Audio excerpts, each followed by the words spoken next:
Friends, పైన ఒక clipping అనిపిస్తుంది కదా.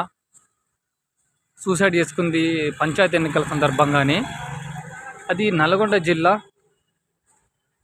చిట్యాల మండలం ఏపూరు గ్రామంలో 3వ వార్డు మెంబర్లుగా తల్లి బిడ్డలు వేరువేరు పార్టీల నుంచి నిలబడడానికి ప్రయత్నించారు ఫ్రెండ్స్. బీఆర్ఎస్ ఏమో తల్లి లక్ష్మమ్మను సపోర్ట్ చేస్తే, కాంగ్రెస్ ఏమో ఆమె బిడ్డని సపోర్ట్ చేసింది. అయితే ఇక్కడ తల్లి బిడ్డలే కదా, ఒక్కింటికి చెందిన వాళ్ళే కదా. ఈ సందర్భంగా ఆమె అల్లుడు ఆమెని విత్డ్రా చేసుకోమని, లేకపోతే ఇంకేదో మొత్తం మీద ఆయన ఇబ్బందులు తట్టుకోలేక లక్ష్మమ్మ అంటే ఆమె సూసైడ్ చేసుకుని చచ్చిపోయింది. అంటే ఇప్పుడు చూడండి ఫ్రెండ్స్,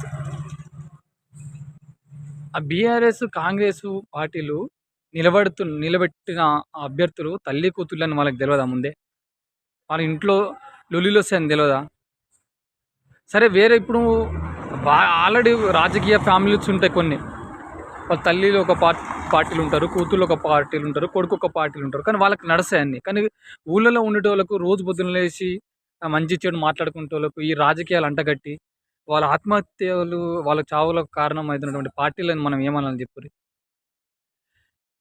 ఇప్పుడు ఆ బిడ్డకి తల్లి లేదు. ఇప్పుడు ఆ వార్డు మెంబర్ల గెలుచుడు ఓడుడు ఏందో కానీ ఇప్పుడు ఆమె ఒక తల్లిని కోల్పోయింది కదా. ఆ కూతురు ఎవరు తీసుకొస్తారు ఇప్పుడు? ఆమె తల్లికి ఆ తల్లిని ఎవరు తీసుకొస్తారు? సర్పంచ్ ఎలక్షన్లో ఇబ్బందే కదా. ఇప్పుడు తెచ్చిన ఇబ్బందే కదా. సర్పంచ్ ఎలక్షన్స్ నుంచి వచ్చిన ఇబ్బందే కదా.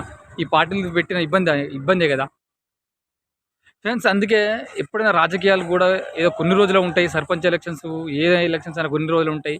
కానీ పొద్దున లేచి ముఖం చూసుకునే మన అందరం కూడా ఈ రాజకీయ పార్టీల నాయకుల మాటలు విని మోసపోవద్దు ఫ్రెండ్స్.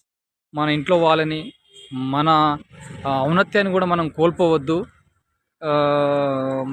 ఓట్లు వేద్దాం అంతే. ఓటు వేసి మనం నచ్చిన వ్యక్తికి ఓటేద్దాం.